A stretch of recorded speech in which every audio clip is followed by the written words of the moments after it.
tardes, estimados compañeros, amigos de esta asociación. Sean bienvenidos a una mesa de aportaciones más de parte de la barra de profesionistas en Derecho y peritos en Ciencias Forenses AC. Vamos a dar inicio a esta mesa, que es la número 28 que tenemos programada para el día de hoy, aprendiendo el sistema acusatorio a través de casos prácticos en la voz de defensores. Lamentablemente hoy no se encuentra el doctor Rodolfo de la Guardia García, quien sabemos es integrante de esta mesa, dado que por cuestiones laborales se encuentra atendiendo una audiencia en estos momentos y bueno, pues le fue imposible estar aquí con nosotros, pero si es posible se suma, si no, bueno, pues tendremos que entender. Y por otro lado, bueno, pues ya se encuentra con nosotros el maestro Luis Froilán Valderas Paredes, quien también es integrante de esta mesa, junto con su servidor, David Aboites. Les damos la más cordial de las bienvenidas. El día de hoy vamos a abordar dos temas, tenemos dos temas preparados, uno que es la aportación de comunicaciones entre particulares y otro que es la investigación complementaria. Vamos a escuchar primeramente a nuestro querido amigo, el maestro Luis Froilán Valderas Paredes, con el tema de aportación de comunicaciones entre particulares. Buenas tardes. Adelante, Freud, buena tarde. Bienvenido. Hola, buena tarde a todos nuestros amigos. Pues sí, efectivamente, el día de hoy vamos a seguir platicando de, en alguna ocasión, en mesa previa, ya habíamos hablado nosotros acerca del reconocimiento de personas, figura que se encuentra prevista dentro del Código Nacional de Procedimientos Penales en el título quinto, actos de investigación. Bueno, el tema del día de hoy igualmente se encuentra localizado en ese mismo lugar. Y por lo mismo participa del género de ser actos de investigación y más en específico se trata de actos de molestia. De manera repetida hemos venido mencionando que a nivel constitucional existen de un lado los actos de molestia y otros son los actos privativos. En el tema actual, pues seguimos hablando de los actos de molestia. Bueno, muy en particular, a mí me gustaría ir poniendo las bases que nos van a servir para un desahogo más ágil, por un lado, y por el otro también para ir partiendo desde conceptos claros. A nivel constitucional, a mí me gustaría tomar como punto de partida el artículo 16 constitucional para establecer el derecho humano a la privacidad o intimidad personal. Ese es justamente el derecho fundamental sobre el cual vamos a estar trabajando el día de hoy. Lo repito, es el derecho humano a la privacidad o a la intimidad personal. El mismo lo encontramos en el artículo 16 en su párrafo primero. Es un texto que todos conocemos muy bien porque repetidamente lo citamos. Y es dentro del texto de que nadie puede ser molestado en su persona, en su familia, domicilio, papeles o posesiones, sino en virtud de mandamiento escrito de la autoridad competente que funde y motive la causa legal del procedimiento. Justo aquí es en donde encontramos el fundamento legal. Por el otro lado, ya establecido cuál es nuestro derecho humano, hay que tomar en consideración que existe el principio jurídico, también a nivel constitucional, también bajo la categoría de derecho humano, de la inviolabilidad de las comunicaciones privadas. Entonces, de un lado, ya decía, tenemos el derecho humano a la privacidad o intimidad personal, y del otro lado un segundo derecho humano que va de la mano con el anterior y que es justamente el de inviolabilidad de las comunicaciones privadas. Al igual se localiza dentro del texto del artículo 16 constitucional, pero en esta ocasión hablamos del párrafo 12º del 12.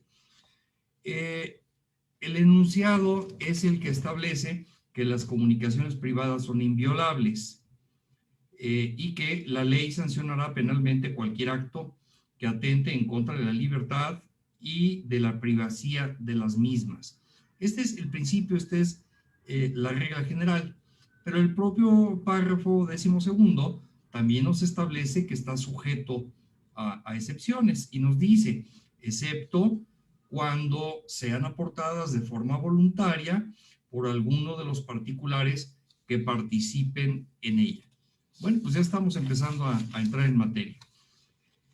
Por el otro lado, y para ir delineando los alcances de esta figura, a mí me gustaría también mencionarles cuáles son las sanciones o cuáles son las consecuencias de violar estos dos derechos humanos.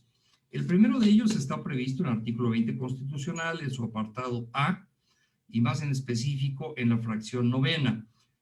El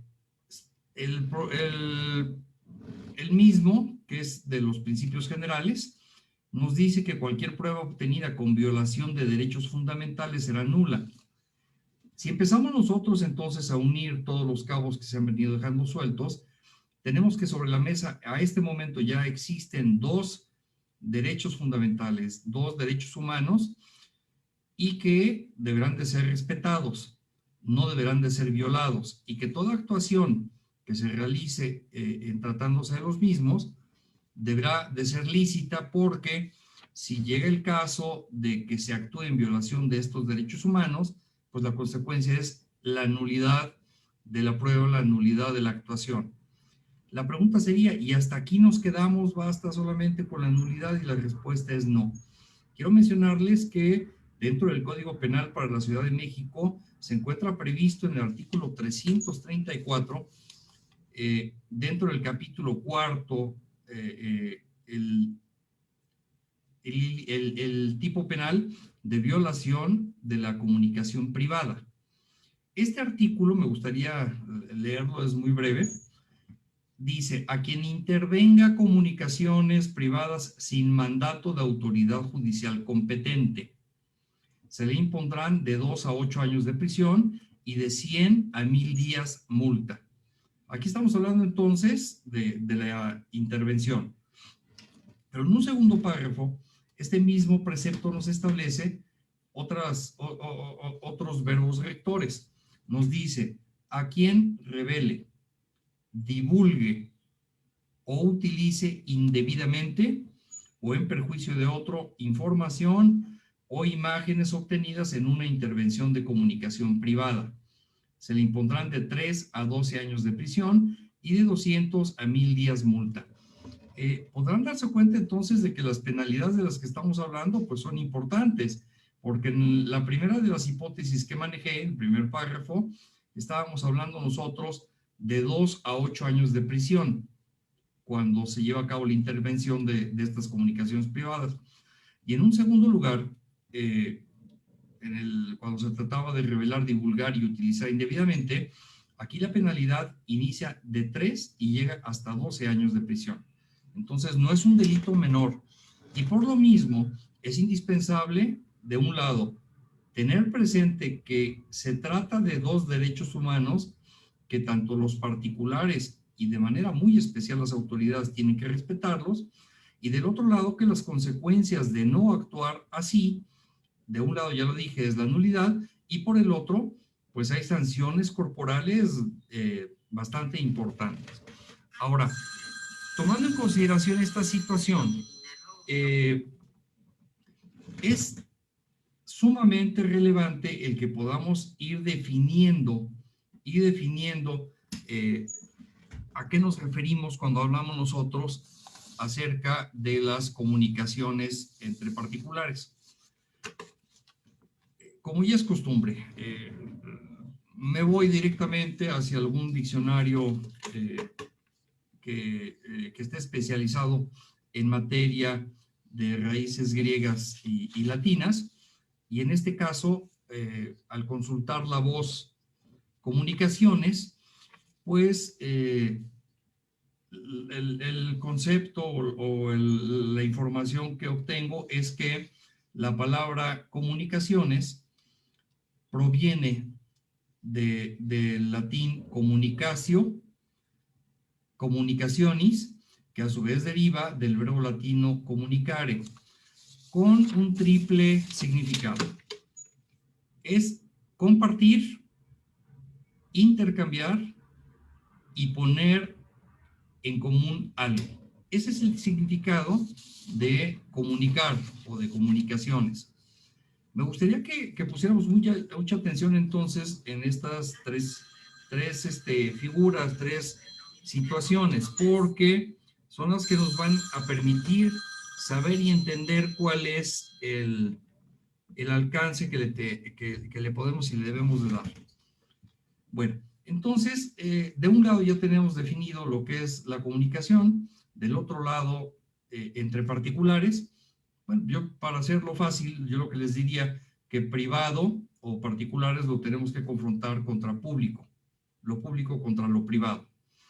De esa manera, etimológicamente, nosotros veríamos que el significado de la palabra comunicación es poner nuestras ideas y nuestros pensamientos en común con los de otra persona. Pues lo común es aquello que, como lo sabemos, es lo que se comparte. La comunicación en ese sentido es la acción de compartir con los demás aquello que pensamos, que creemos, que sentimos, y también de transmitir o difundir informaciones o mensajes para hacerlos del conocimiento de los demás. Por eso mismo, la comunicación también es un trato que existe entre dos o más personas, en donde el centro y el objetivo es la transmisión de señales. El medio que se utiliza es para la comunicación, pues se puede llevar a cabo en un anuncio oficial, en correos, en teléfonos, a través de internet, así como a través de dos lugares, a través de pasos, vías, canales o puentes. En definitiva, la comunicación es lo que permite que dos personas compartan o intercambien algo, que tengan algo en común. Y sobre esto quisiera yo ir abundando un poco más. Ya decíamos que comunicar como centro, como parte medular, nos habla de compartir. Si yo cuento con alguna información, que puede ser algunas ideas, algunos pensamientos, fotografías, imágenes, videos, música, lo que a ustedes se les ocurra, y se trata de información que a mí me pertenece, que yo tengo en mi poder y que quiero compartir con alguien, bueno, vamos a ver la forma en que la voy a compartir. Esto lo puedo hacer de manera presencial, lo puedo hacer a través de un medio de vía remota como el que estamos utilizando en este momento. Se puede utilizar el correo electrónico, WhatsApp, el teléfono tradicional. Hay muchas formas de poder llevar a cabo esta comunicación y de poder hacer la compartición de estos datos. Entonces, finalmente el centro es: yo soy dueño, yo soy titular, yo cuento con alguna información y como interveniente de la comunicación, mi deseo, mi intención, lo que busco es transmitírsela a una o más personas. Quiero utilizar como ejemplo lo que estamos haciendo ahora, que si yo preparé algún tema y ese tema, la idea es que las notas, la información que he recabado la quiero transmitir, la voy a comunicar. Bueno, finalmente lo estoy haciendo ahora y lo estoy limitando hacia el universo de personas que nos encontramos conectados. Todos nosotros tenemos enfrente una pantalla y en esa pantalla aparecen nombres, apellidos, aparecen fotografías, incluso logotipos, que sirven para saber con quién estamos tratando. De este lado nosotros exponiendo, del otro lado personas escuchando, y se lleva a cabo una interacción. Por ejemplo, este mecanismo nada menos cuenta con un chat en donde se pueden formular preguntas, se pueden responder, y también pues, el dispositivo para hacer el uso del micrófono que se abre, se cierra la imagen, etc. Entonces, aún en esta forma de comunicación existen los instrumentos, existen las herramientas suficientes y necesarias para poder hacer esa transmisión de la información. En ese mismo sentido, para que haya comunicación tiene que haber personas intervinientes. Tiene que haber más de una persona, tiene que hablarse en plural. Y a cada uno de ellos se les llama intervinientes por el solo hecho de que intervienen, es decir, no están ocultos, están a la vista, están aparentes, tienen voz, tienen voto, pueden comunicarse y forman parte de esta interrelación que tenemos activada. Si nosotros hablamos de las comunicaciones privadas, hay algunas características que son básicas. Hay algunos presupuestos, diría yo, y son los siguientes. La primera es que exista algo que es privado, y al decir privado lo digo en contraposición a público. Por ejemplo, si yo tengo una canción escrita por mí que les quiero transmitir, bueno, pues me pertenece a mí, y si tengo la decisión de hacerlas de su conocimiento, pues la idea es que la compartamos, que sea común a todos aquellos que estamos en comunicación. Y desde luego, la parte privada es que si bien se va a transmitir esta información, imágenes, fotografías, sonidos, etcétera, es regla fundamental que lo voy a compartir, pero con las personas que yo escoja hacerlo. Es decir, no va a haberse beneficiado a alguien fuera de este círculo que yo esté decidiendo como interlocutor o como interviniente. De esa forma, quien es el titular de la información decide quién o con quiénes va a ser en común. Decide quiénes forman parte de esa comunidad. Ahora, en el centro, lo que busca esta comunidad o esta comunicación es que se mantenga reservada, que solamente le pertenezca y se tenga acceso por parte de las personas que han sido expresamente autorizadas. Diría yo que la información que inicia como privada propia de una sola persona, al final acaba siendo privada perteneciente a una cierta comunidad, la que ya previamente he mencionado. Y el objetivo siempre es conservar esa privacidad, que no se vuelva público, es decir, fuera de este grupo, que nadie más lo sepa. La forma segura en que se puede obtener la información y posteriormente aportarla ante un ministerio público es precisamente que ésta sea obtenida por alguno de los participantes. Porque si se trata de una tercera persona, de una persona ajena a toda esta comunidad y a esta comunicación, ahí es cuando empezamos con el problema de las nulidades y muy probablemente incluso de la ilicitud por el descalabro a los derechos humanos. Ahora, me llama mucho la atención la redacción del Código Nacional de Procedimientos Penales, en donde nos dice que solamente pueden ser aportadas por los particulares. Y esto automáticamente pues nos está excluyendo a los funcionarios públicos. Ese es un punto que hay que tomar en consideración porque pues es una noticia muy frecuente el que se filtran comunicaciones, grabaciones de alguna llamada telefónica que se está haciendo, en donde precisamente uno o varios de los intervinientes son funcionarios públicos. Entonces, sobre la mesa lo dejo para que hagamos un análisis más a fondo y ver si quedan o no incluidos, porque literalmente y desde el texto del Código Nacional de Procedimientos Penales solamente pueden ser aportadas por los particulares.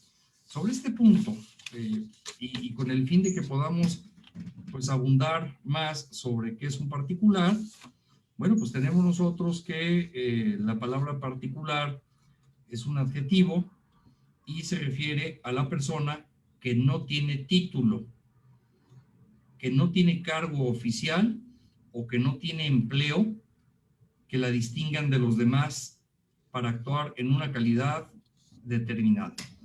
De esta forma, entonces, si yo de un lado tengo el Código Nacional de Procedimientos Penales y del otro lado tengo mi diccionario, y solamente se refiere a los particulares, pues pareciera que automáticamente están excluidos los funcionarios públicos. Así es que, pues, como punto de defensa, yo creo que hay que ponerlo sobre la mesa y habrá que ponderarlo, porque pues ahí podemos aprovechar la literalidad de la ley. Siguiendo con este mismo tema de las comunicaciones privadas, les puedo decir que la palabra fundamental para mí es la de los participantes. Quisiera ponerles un ejemplo de algún caso real que me sucedió y a continuación voy a continuar con lo que les vengo desarrollando. Sucede que hay una pareja, dos personas están casadas, estas personas se divorcian, hay hijos en común y pues por lo mismo de que hay hijos, hay la necesidad de que los excónyuges se sigan comunicando y la forma más práctica es a través del teléfono. Entonces, el hombre le llama por teléfono un buen día a la ex esposa con el fin de tratar algunos temas relacionados con los hijos, sobre a dónde los van a llevar, que si gastos, vacaciones, no sé, algo relacionado con los hijos.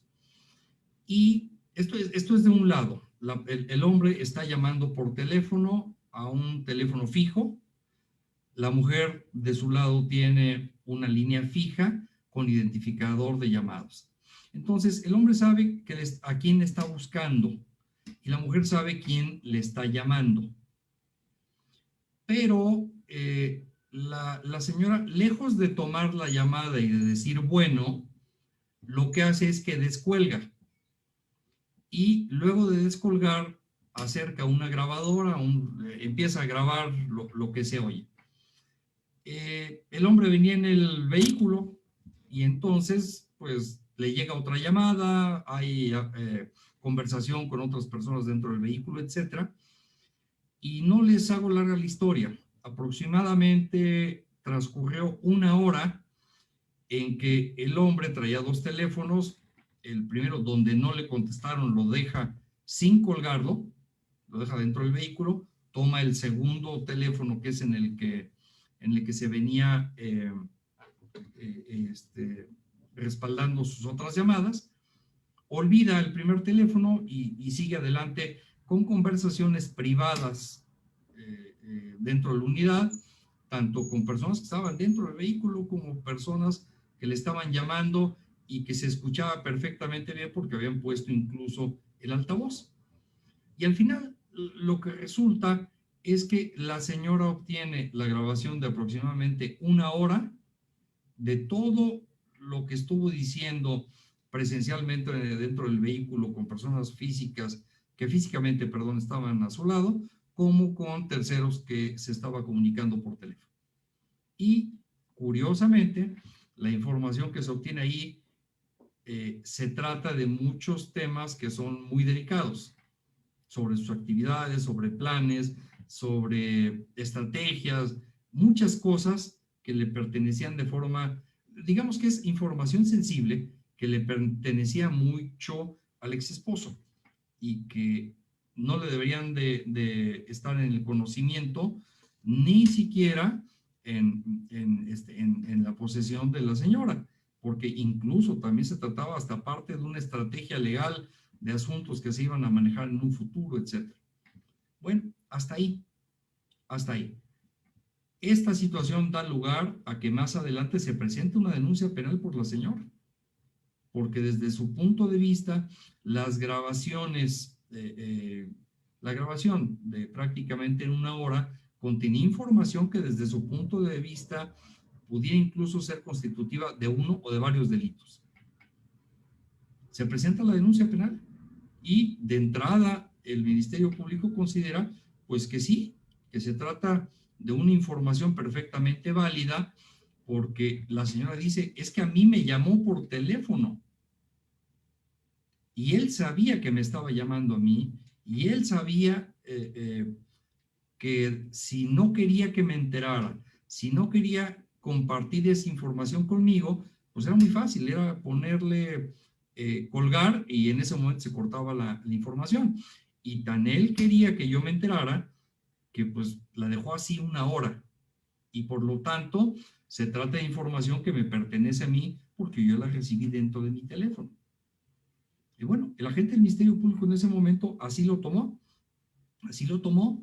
y se inicia toda una investigación, se empieza a complicar por varios lados, se busca el reconocimiento de las voces por parte de los interlocutores con el fin de establecer que hay una conducta irregular, pero por el otro lado, ¿a quién se le va a atribuir la autoría y la participación para dicho caso?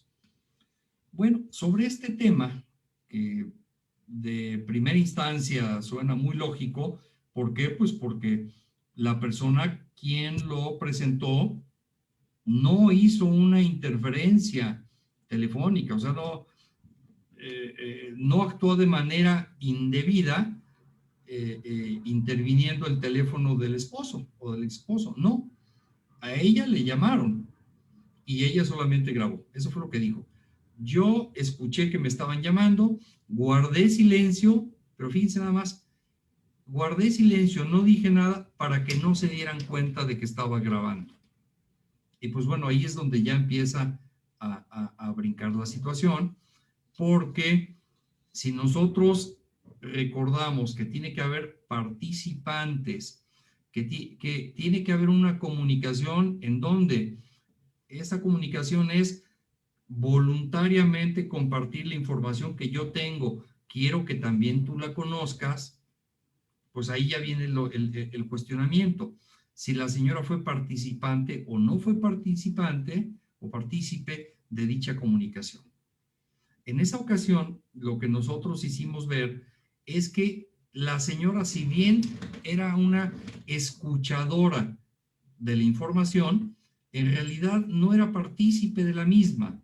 No, porque llegó el momento en que incluso la plática era entre 5 gentes con el altavoz. Entonces, se destacó quiénes eran las personas quienes realmente habían estado participando en esta comunicación, quienes habían estado activos, quienes habían estado aportando información, haciendo preguntas, contestándolas, dando comentarios, etcétera. Y la señora en ningún momento tuvo ningún tipo de intervención. Pero más aún, justo la intención de la señora fue el mantenerse al margen, que no se dieran cuenta.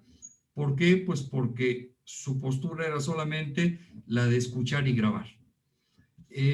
Bajo este ejemplo y este comentario que les vengo haciendo, entonces yo les diría que con un presupuesto fundamental para que existan estas comunicaciones privadas disponibles, y cuando digo disponibles es que sean aptas de ser llevadas ante un ministerio público como un dato de prueba.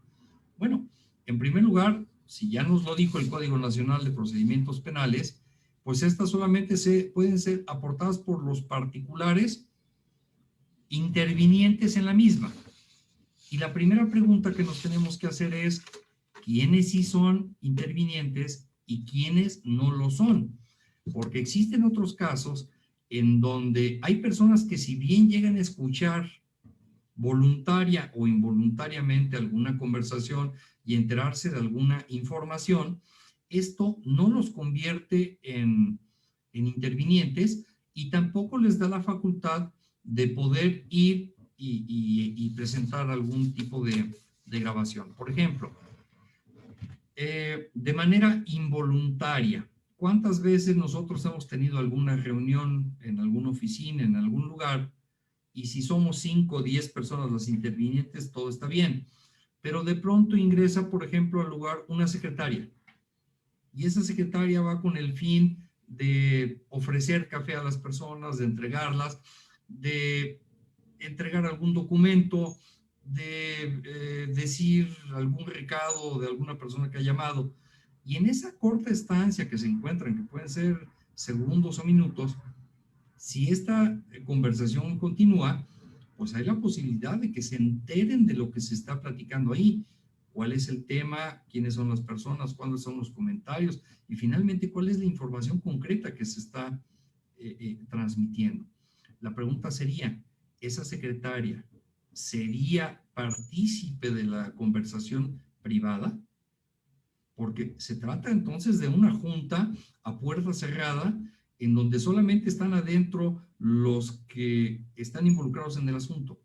Y si bien se permitió la entrada de la persona por algún tiempo, fue con un objetivo distinto, no para formar parte de la reunión, sino para intervenir llevando algún objeto, retirando otro. Esto mismo llega a suceder, por ejemplo, también con las personas de mantenimiento, en que de pronto no funciona alguna computadora, de que de pronto hace falta asistencia técnica, y bueno, tienen que estar asistiendo ahí por algún tiempo. Pues lo mismo sucede. No se trata propiamente de intervinientes, se trata de personas que están presentes. Y desde mi punto de vista, si estas personas por su parte llevan un teléfono y están grabando y posteriormente pretenden ir ante un ministerio público, ante un juez para presentar esa evidencia, pues habría que contestarlos porque no son intervinientes y no son estos particulares facultados expresamente por la ley para aportar la información ante el Ministerio Público.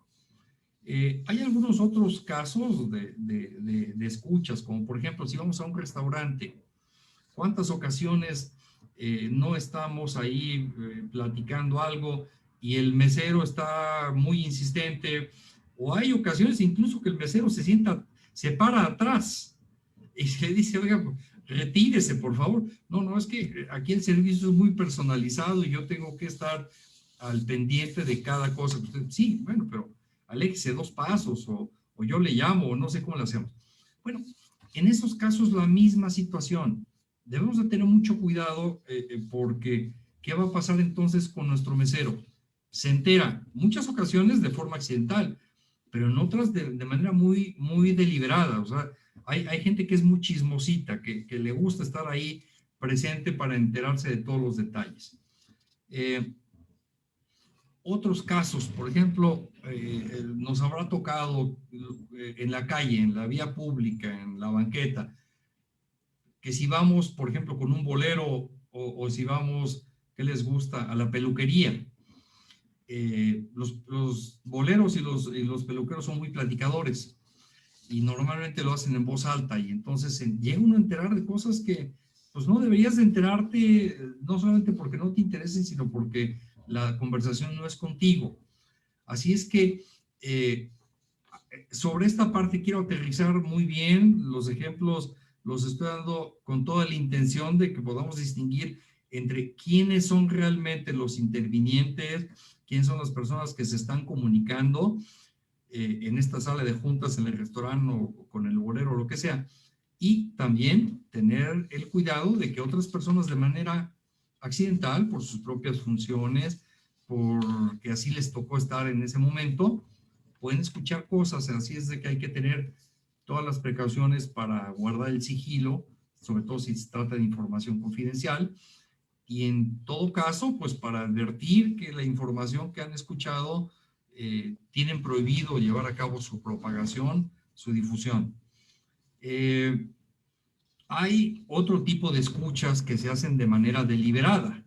Por ejemplo, es el caso que vemos en las películas, ¿verdad? De que atrás de la puerta hay una reunión, lo que sea, y atrás de la puerta hay alguien con un vaso y con un no sé qué para escuchar palabra a palabra lo que se está diciendo adentro.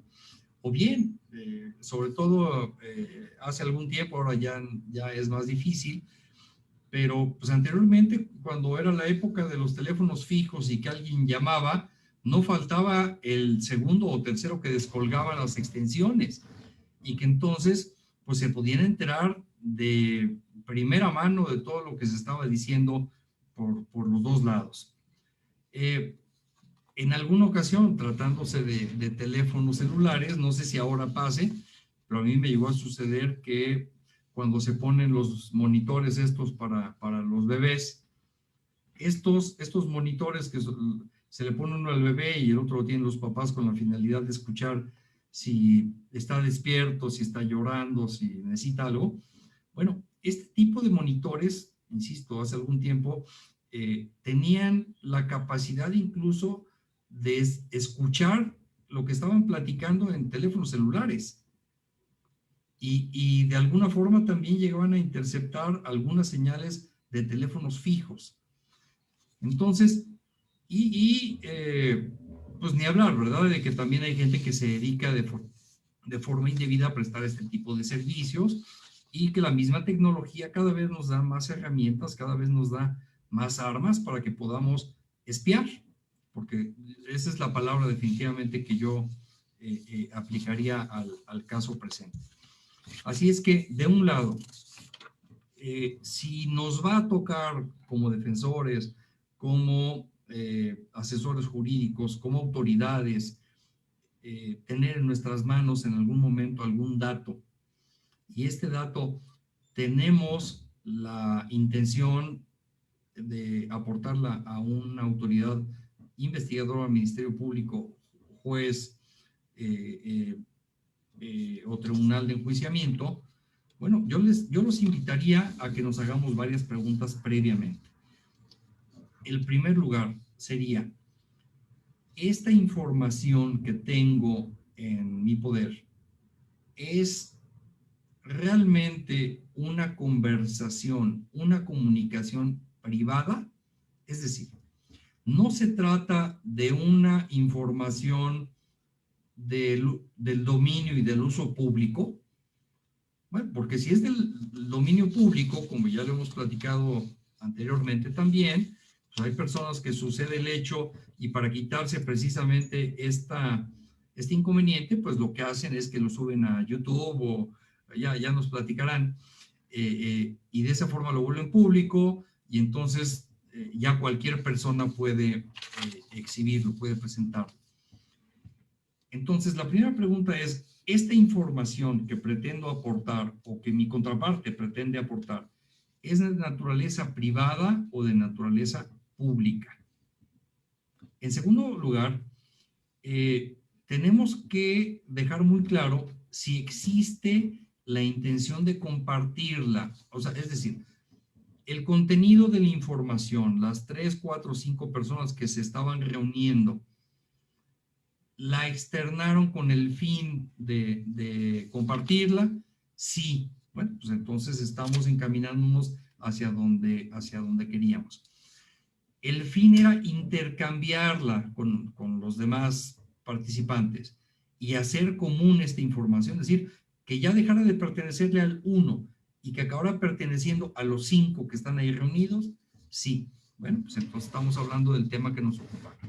En tercer lugar, tenemos que saber nosotros si el titular de esta información ha decidido quiénes sí y quiénes no se enteren de esta información. Ya lo decíamos, sala de junta, 5 personas, cerrado. Bueno, pues yo creo que con esas 5 personas no hay duda. Entre esas 5 personas lo que se diga, pues es con el fin de que sea del conocimiento de todos. Siguiente punto sería,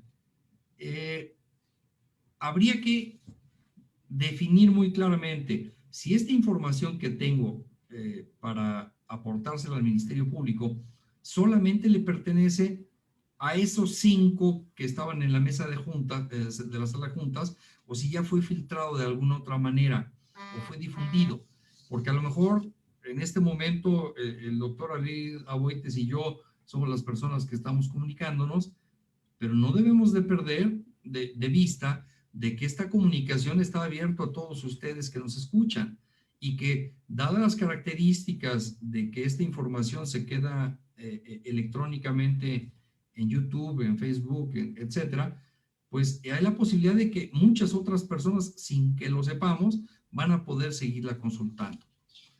Del otro lado, debemos nosotros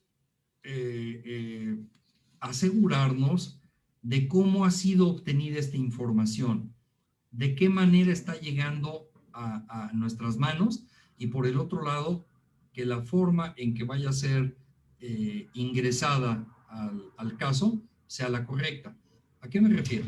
Bueno, en primer lugar, pues aquí entra la parte de la licitud. ¿Quién y cómo? ¿Quién? La propia ley nos dice que tiene que ser uno de los participantes en esta comunicación. ¿De qué forma? La forma es que la tiene que obtener de manera directa, no a través de terceros ni cuartas personas, de forma directa. Y la forma en que la va a introducir hacia la investigación o hacia el proceso en general, pues tiene que ser de una forma lícita, a través de la fuente correcta. Ahora, sobre esto yo quisiera también compartirles que muchas ocasiones se tienen malos conceptos que deben de ser aclarados. Ejemplo, otra vez una empresa. Esta empresa le da teléfonos celulares, le da laptops al personal con el fin de que desarrollen sus labores. Y pues este correo electrónico tiene que utilizarse definitivamente para las funciones propias de su cargo, propias de su puesto. Lo mismo el teléfono celular. Pero por el otro lado hay una realidad de que el teléfono celular se ha vuelto un equipo que lo mismo tiene calendario, que calculadora, que es cámara fotográfica, que bueno, es multiusos. Y por lo mismo, además tiene la capacidad de archivar información. Y el propio empleado, pues va a tener probablemente cosas muy personales, como por ejemplo las fotos de su familia, como por ejemplo alguna documentación propia de su estado de cuenta bancario y en general información propia. La situación sería el solo hecho de que la empresa sea la dueña del equipo y que sea la contratante y aquella que paga la mensualidad, es suficiente. Es con eso,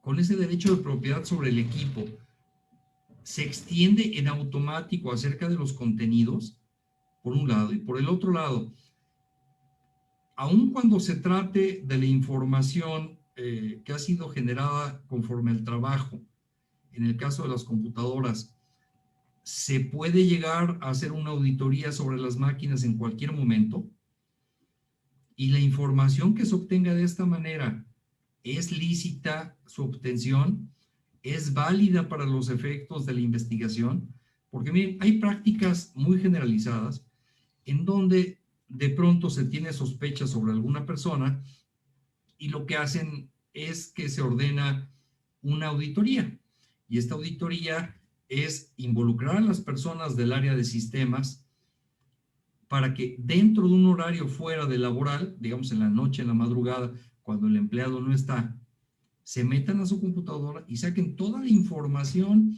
personal y aún la laboral. Y lo mismo sucede con los teléfonos de la empresa. La pregunta sería, ¿el apoderado legal de la empresa es la persona autorizada y es la persona facultada para aportar ese tipo de información? Habría que pensarlo y habrá que irlo contestando porque hay varias aristas. Incluso, por ejemplo, hay otras empresas que se dedican a los call centers, a hacer trámites por teléfono y que quedan grabadas las conversaciones telefónicas que existen entre el telefonista y el cliente. La pregunta sería, ¿cómo, si somos nosotros la empresa, si somos los ofendidos, si somos los asesores jurídicos, cuál es la forma correcta de introducir esa información ante la investigación inicial complementaria en el momento en que queramos? ¿Será el apoderado legal o será directamente el telefonista quien tuvo el contacto directo con el cliente? ¿Quién es el interviniente? Lo mismo en el caso de los correos electrónicos, como ya lo dije, si le hicieron la auditoría a la máquina del contador Juanito Pérez y toda la información que está ahí, de la que resulta el intercambio de correos electrónicos, ¿quién deberá presentarlos? ¿El usuario, el titular de ese correo electrónico, o la empresa por el hecho de ser la dueña de la cuenta de correo. Entonces, todo esto debemos de tenerlo muy presente al momento en que queramos hacer uso de estas estrategias de investigación, cuando queramos hacer nosotros estos actos de investigación, porque pues habrá ocasiones en que el origen de la información sea lícita, pero que la volvamos ilícita, o habrá información válida que nosotros mismos la contaminemos. Y entonces, ¿de qué nos sirve? Hablo si somos los oferentes, pero por el lado contrario, si nosotros somos la parte a la que no le conviene y que somos quienes buscaremos la impugnación correspondiente, pues más vale la pena que estemos pendientes de cómo sí y cómo no se debe de aportar dentro de un procedimiento.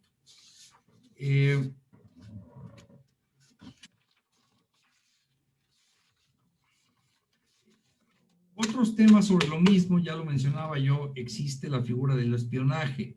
El espionaje, bueno, pues ya lo vemos como una situación deliberada, intencional, dolosa, consistente en utilizarnos, auxiliarnos de la tecnología, de los avances de la tecnología, con el fin de hacer propia, de enterarnos de alguna información que no hemos generado, en la cual no hemos participado y que por lo tanto no debe de ser de nuestro conocimiento.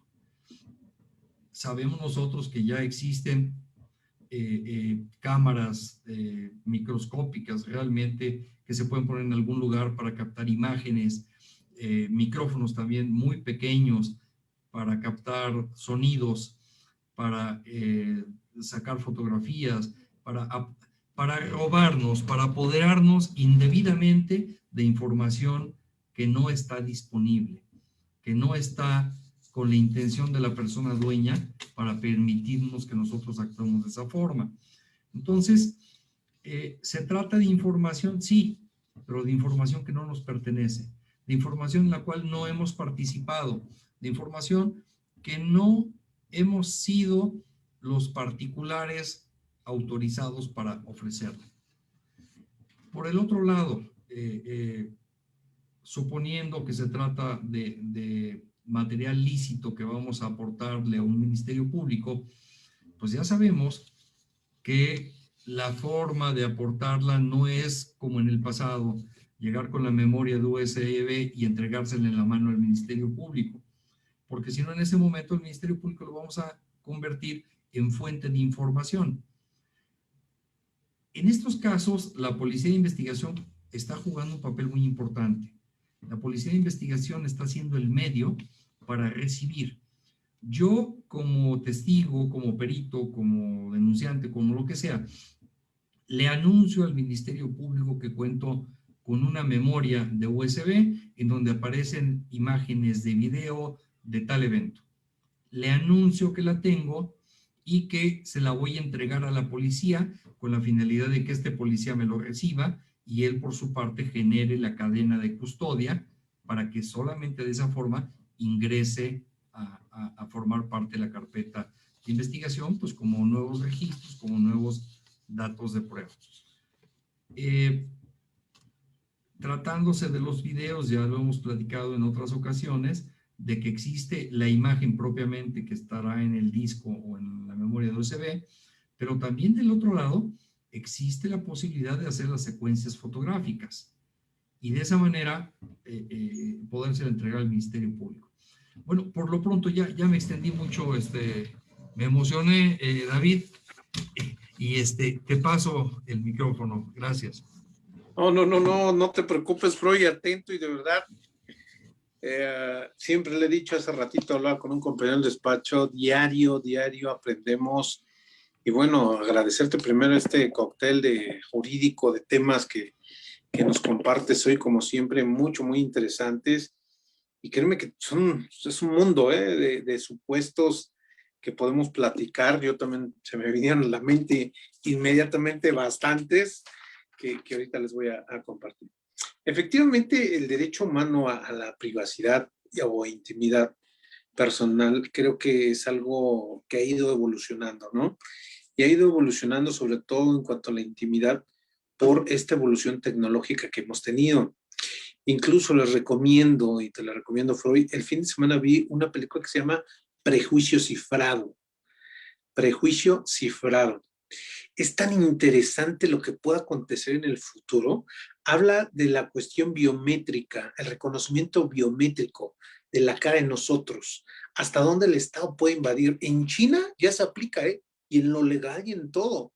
En Gran Bretaña vas caminando, hay camiones que te leen el rostro sin que tú estés de acuerdo, te lo toman tu reconocimiento facial, tu biometría, y ya, no, este es delincuente, hay que agarrarlo. O sea, pero ¿hasta dónde te está invadiendo esa privacidad? Porque son datos tuyos, ¿no? Está muy interesante, ¿eh? En Estados Unidos se empezó a llegar a aplicar y la echaron para atrás precisamente por esta violación a la intimidad personal, ¿eh? Porque ya estaba en varios estados, se estaban haciendo varias cosas a nivel laboral. Amazon, para contratarte, te metía a ese sistema y bueno, hubo unas investigaciones. Es un tipo documental, no es tanto película, donde hicieron la investigación hasta dónde es fehaciente este tipo de uso de la tecnología y hasta dónde no. Y bueno, pues efectivamente no se puede tener algo, mostraron muchos casos donde hubo errores que se detectan agentes que decían que eran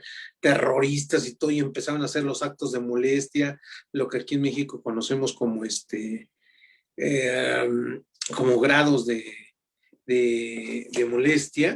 Y bueno, de verdad muy interesante, ¿eh? De verdad se la recomiendo, véanla. Pero también entendamos una cosa, estas comunicaciones efectivamente, ya nos diste tú todo el panorama, cuando puede ser de uso privado, uso público, hay veces que es difícil distinguirlo, ¿no? Vámonos al Face. Por ejemplo, bueno, pues si yo puse que mis publicaciones fueran privadas, pues nada más le van a salir a quien yo autoricé, como bien lo decías. Pero si lo pongo público, pues bueno, cualquier persona lo puede realizar, ¿no? Hasta dónde la información que yo doy de mi cuerpo, el derecho a la no autoincriminación, hasta dónde realmente puede ser utilizada en mi contra o se puede tomar de alguna forma lícita esta información, ¿no? Recuerdo en alguna ocasión de un secuestro que tocó hacer la defensa, entre otros muchos aspectos, estaba una información de la víctima que llega y dice, yo doy aquí la sábana de llamadas donde porque efectivamente él había participado, era el papá del niño secuestrado, y dice, yo participé en esas llamadas y aquí están las sábanas, lleva como 100 hojas de, de las llamadas donde Pepito y Juanito se estuvieron llamando, ¿no? Ya, caray. ¿Y de dónde la sacó? La fuente directa que tú señalabas, ¿no? Pues efectivamente sí participó, él tomaba las llamadas, las grabaron, pero ¿y esa información que estaba en las sábanas, de dónde las obtuvo, no? Y entonces yo pido una búsqueda oficial a través de la empresa telefónica y llega un reporte que dice que entre ese número y el otro número, bueno, pero de esta se deriva que los policías, el área de planación de la Fiscalía General de la República, en aquel entonces PGR, manda el expediente, esas sábanas al área de planación y dice, efectivamente, aquí hay 72 enlaces de llamadas entre este número y este número. Sí, yo no digo que no. Lo pedimos oficialmente a la empresa, en aquel entonces Dexter, y llega el anuncio oficial que dice, no, entre este número y este número, en nuestra base de datos no tenemos información de nada, de algún cruce de llamadas. Y entonces dices, bueno, ¿y entonces de dónde trajo esta información el señor, no? Hay que ver esa forma directa de esa información.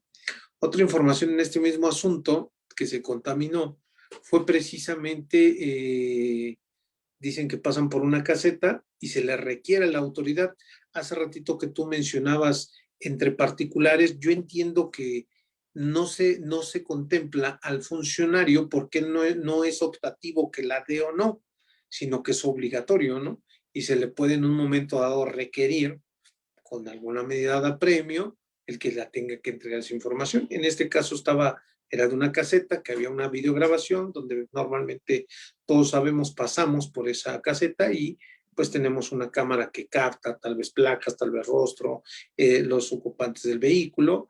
Y en este caso pues no tenían eso, nada más había una cámara a lo lejos que decía y llega la información, el Ministerio Público hace una inspección ministerial a ese video y dice, se ve un carro negro que va pasando, escoltado de tal vehículo y es supuestamente donde llevan a la persona secuestrada.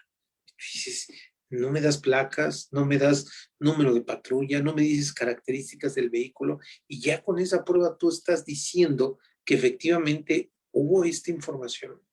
¿Hasta dónde está clara esa información, ¿no? En ese caso le requirió a una autoridad.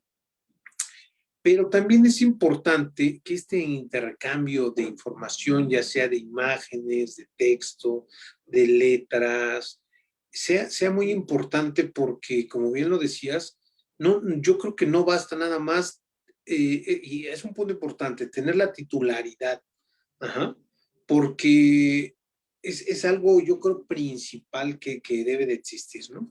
Sin embargo, vemos, por ejemplo, los grupos de WhatsApp, ¿no? Que pues sabemos que se comparte información y el yo pertenecer a un grupo de WhatsApp, estoy abierto a que la información, tal vez ahí no hay participantes porque nada más yo le puedo poner limitado, el que va a compartir es el que creó el grupo, pero también lo puedo poner a que todo lo que se comparta, pues todos podamos compartir, ¿no?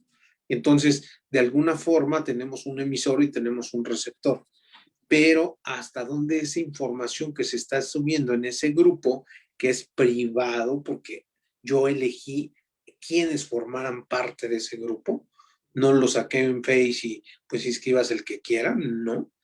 Entonces, hasta dónde esa información pudiera ser importante, ¿no? De repente hay ocasiones que efectivamente también me ha acontecido, en alguna ocasión una señora en materia familiar me viene a ver y me dice, es que ya descubrí que mi esposo me es infiel. Dice, porque efectivamente levanté la bocina y escuché cómo estaba hablando con su amante. Y entonces lo grabé. Ajá. Ya tengo pruebas de que este canijo anda de canijo, ¿no? Y entonces me decían, pues ya, que en aquel entonces, recuerdo ya algunos años, todavía estaba el divorcio necesario, ¿no? Y pues ahí estaba una causal del adulterio, ¿no?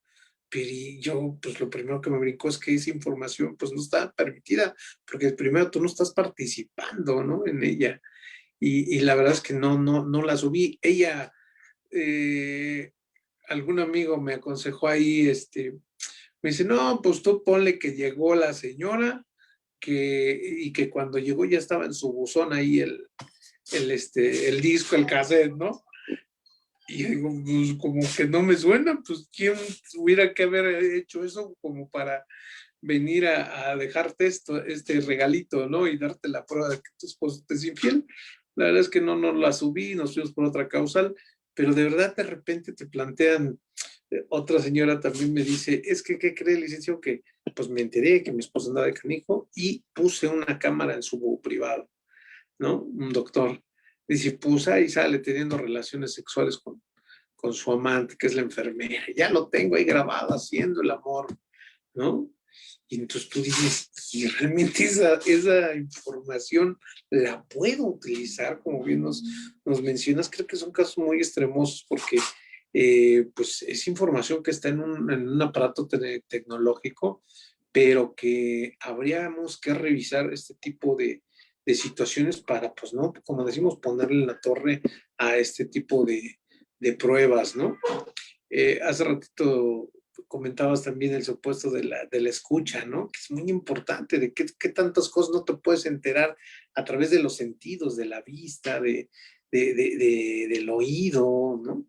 Pues, del gusto, del olfato, que están allá consumiendo drogas, o sea, muchas cosas puede ser, y el oído pues no se queda atrás, ¿no? En alguna ocasión, ahorita que mencionabas al bolero, me acordaba una ocasión que llegué allá al reclusorio sur, que era en aquel sistema tradicional muy obvio que eran los boleros a través de los cuales llegabas ahí a los jueces como dicen, sí le entraban en Radio Pasillo, se decía quiénes eran, cómo, y pues tenías que contactar ahí, ¿no? Y yo fue así como me enteré que fulanito de tal, ese sí, no hay bronca, ese sí, lo que quieras, de 50 años a cero, pero tienes que entrar, o sea, y te enteras de actos de extorsión, de contra la administración de justicia, o sea, pero tú no estás participando, te estás formado para esperar a que te vuelen los zapatos, ¿no? Pero ya te estás enterando de toda la situación, estás teniendo información de algunos ilícitos, ¿no? Es complicado. Mencionabas también la de las computadoras de las empresas, fíjate que en alguna ocasión me pasó algo muy similar a lo que comentas, porque esta empresa pues les da computadoras también a ellos, ¿no? Y llegan y efectivamente, y bueno, una computadora que era de una institución pública, se le da para laborar allí en la oficina, y de repente llegan y hacen esto, hacen la revisión de la computadora y ahí tenía cuestiones personales, incluso fotos privadas, ¿no? Y hasta dónde realmente esa información, por estar en ese aparato, que tal vez este amigo sí faltó porque le dijeron, este es para tu trabajo, ¿no? Pero bueno, le combinó ahí algunas cuestiones personales y en base a eso, bueno, pues vieron deshonestidad, vieron conversaciones, bueno, por ejemplo, ahora que tenemos el WhatsApp web, ¿no?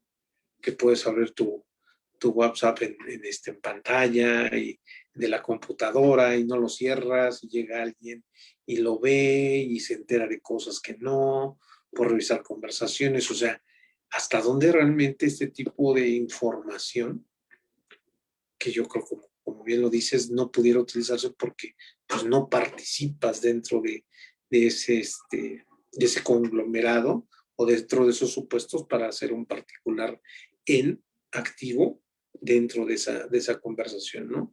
Los apoderados legales efectivamente de repente es un poquito complicado porque pasa en los despachos incluso, ¿no? Ah, bueno, pues, o en los colegios, que de repente te dan el correo del colegio y le ponen al final @edu.unam o .x, ¿no?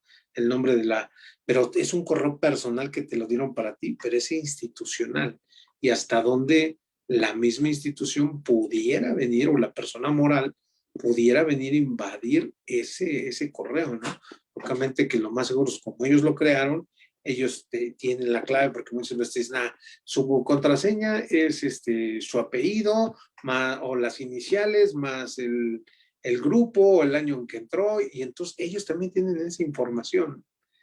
Hasta donde tú permites por aceptar o igual por firmar, sí, efectivamente firmé que efectivamente pues me lo estaban dando para uso y les di cuestiones permisivas de que podían accesar, ¿no? Pues sí, tengo aquí como empresa, él me dio permiso. Pues sí, pero ese es algo muy privado. De repente me aconteció apenas también de un fraude bancario donde mi cliente dice, es que yo no hablé por teléfono. Ajá. No, pues sí, ¿cómo no tenemos su voz aquí? A ver, vamos a analizarla. La aporta la empresa, pero hasta dónde el consentimiento del otro participante que no está, que no se sabe quién es, porque no hay reconocimiento de voz ahí, está diciendo que le autorizó sacar de su cuenta tal cantidad, ¿no? También cuando te hablan los bancos y que te dicen, esta llamada se utilizará para cuestiones de calidad, nunca para cuestiones jurídicas, ¿no? Entonces, es una diferencia enorme el que te puedas decir, esta información sí es válida y esta no. Creo que es importante. Y por último, en un asunto hace como un año, me tocó incorporar unos videos privados de un hotel. A una chica la estaban acusando de haber participado en un robo. Ajá. Ella estaba en un hotel en ese momento con su pareja, sosteniendo relaciones, y al momento que estaban ellos dentro de un cuarto, suceden los hechos pues un poquito lejos de donde estaban, ¿no? Sin embargo, ella, después de que acaba con esta persona, sale, se dirige a esa zona y de repente pues empieza el operativo, radean una camioneta negra y detienen a la chica y dicen que es la jefa de la banda del robo, ¿no? Y entonces, pues lógicamente la detienen. El video lo incorporé a través de ella en la etapa de calificación de la detención, de control de la detención.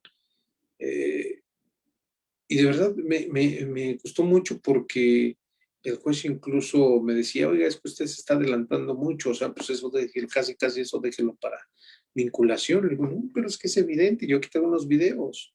Ajá. Que incluso ya le corrí traslado a la fiscalía y pues si los vio o no los vio, ese es un detalle. Lo primerito que también decía la fiscalía, es que no sé si están alterados o no. Pues yo te los puse y los vi. Tú tienes un aparato de peritos donde pudiste haberlos verificado si estaban alterados o no. No lo hiciste. Ajá. Pero también el juez en un momento dado vigiló mucho la situación de la privacidad, porque aunque ellos se encontraban en un lugar público, podríamos decirlo, es un hotel al cual podemos tener acceso, pero por la cuestión sexual. No entramos lógicamente al cuarto, ¿ah? Pero sí a las áreas comunes donde se veía, por ejemplo, sobre todo el área del estacionamiento, donde llegan, donde se encuentran, donde van caminando hacia los elevadores, donde sube uno, luego sube el otro, donde entran al cuarto, ahí se mantienen determinado tiempo, donde salen. Ajá. Y entonces, lógicamente, el juez tuvo que haber pedido su anuencia de la mujer por cuestiones de índole de género, también pues ver si ella permitía que se utilizaran estas imágenes, ¿no? Y efectivamente, pues dimos la permisión porque, bueno, pues nos interesaba acreditar que ella no había podido estar en dos lugares al mismo tiempo y que, bueno, si bien es cierto, los videos no eran públicos, era información privada, pero ¿quién mejor yo para identificarme ahí mismo que esa que está ahí soy yo, la que va caminando, ¿no? Uh-huh. Es decir, no hay ni siquiera audio en el video, pero sí hay imágenes. Uh-huh. Entonces, esas imágenes pueden ser aportadas por la misma persona, pues que está en esa imagen. Entonces, creo que es muy importante entender esta evolución que debemos de ir asimilando, pues por toda la tecnología que tenemos, ¿no? Voz, huellas, imagen de nuestro rostro, a través de fotos, a través de retratos hablados, o sea, es muy importante toda la información y sobre todo creo que encuentra un ligue muy importante con la cuestión del derecho a la no autoincriminación, que también es algo muy amplio que ha ido creciendo porque antes únicamente se hablaba del derecho a la no autoincriminación respecto a si querían o no declarar las personas. Ahora se ha ido homogeneizando en más, en otros parámetros, en otros tópicos, que esto lógicamente ha llevado pues a una mayor protección, ¿no? Como es, recordemos que los derechos humanos son progresivos y esto para mí es una progresividad que pues permea en pro de los derechos de las personas, sea detenida, sea de la víctima, sea de quien sea, hay que cuidar todo este tipo de aspectos. Y no se pierdan, de verdad, hay una norma por ahí también interesante, apenas lo platicaba y consensamos el tema, sobre los drones también. Ajá, el uso de drones. Ahorita ya le dieron al ejército mexicano, ya le dieron drones. La Secretaría de Seguridad Pública aquí en la Ciudad de México tiene drones. ¿Hasta dónde realmente es información que obtengan de esas grabaciones de los drones? ¿Hasta dónde no están invadiendo mi privacidad? También es un tema interesante esa información. Yo puedo tener un dron particular. Sí, cualquiera puede ir a comprar un dron y lo sobrevuelo aquí en mi casa, estoy como quien dice probando, jugando y de repente me percato en una casa que no tiene losa, que no tiene techo, pues que mi vecino está golpeando a la vecina o que la está matando y esa información realmente tendrá la validez por ser pública, por ser privada o tendrá que venir lo que pasa, ¿no? Y no, realmente no está regulado, ¿eh? No hay ninguna ley, estuvimos ya comentando ahí con el expositor que va a trabajar este tema, está en una norma, en una NOM. Y, y es muy interesante porque no hay una ley que regula. Hay una ley aquí que todavía no se ha actualizado, la ley que regula el uso de la tecnología para la Ciudad de México. Pero esa ley ya data de bastantes años, no está muy actualizada. Esa sí regula las cámaras que tenemos aquí en la Ciudad de México, de parte de la Secretaría de Seguridad Ciudadana ahora. Y bueno, esa sí tiene una metodología que se debe conservar la información, todo, pero el uso de drones no.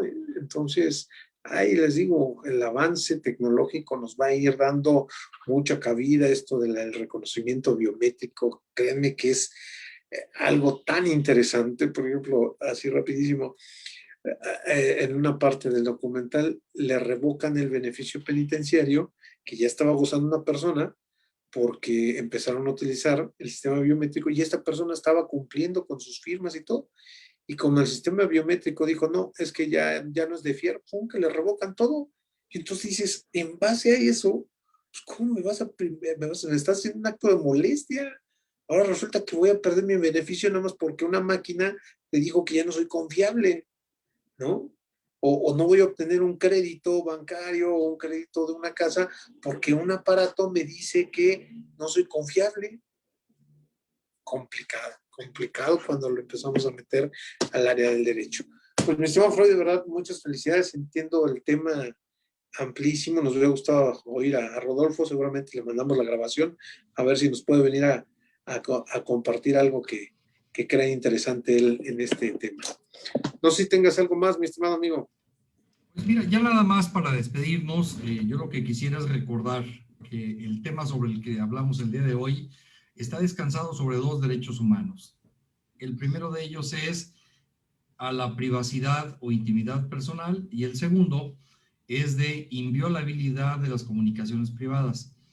Ambos derechos humanos están previstos en el artículo 16 constitucional, fracciones primera y 12ª.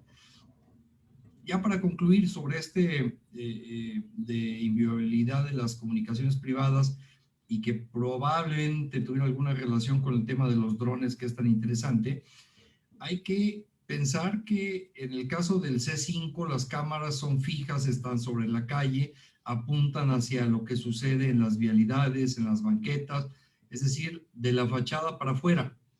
Sin embargo, en el caso de los drones, pueden estar arriba de tu casa. Y arriba de tu casa van a ver qué está pasando. O sea, pueden ver a las personas, sus actividades. Realmente se puede tratar de un acto de espionaje. Entonces, sobre ese particular, el párrafo 12º, ya para concluir, dice que las comunicaciones privadas son inviolables y que la ley sancionará penalmente cualquier acto que atente contra la libertad y privacidad de las mismas. Entonces, no solamente te está hablando de la nulidad, la propia Constitución te está hablando de consecuencias penales. Se me ocurre un ejemplo que dentro de una casa, en el patio, están dos personas dialogando con señas porque son sordomudos. No se va a escuchar lo que dicen, pero si captan las señales que están haciendo con las manos, pues seguramente a través de un intérprete se van a enterar palabra a palabra. Y entonces ahí pudiera ser un caso de los que nos ocuparon el día de hoy.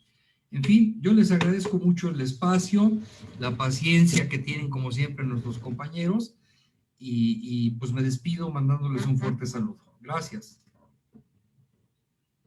Perfecto, mi estimado Freud. De verdad, muy interesante el tema de hoy. Como siempre, nos llevamos un aprendizaje de todos. Pues muchísimas gracias. Que Dios los bendiga. Nos vemos en la próxima mesa. Buena tarde. Buena tarde, Freud.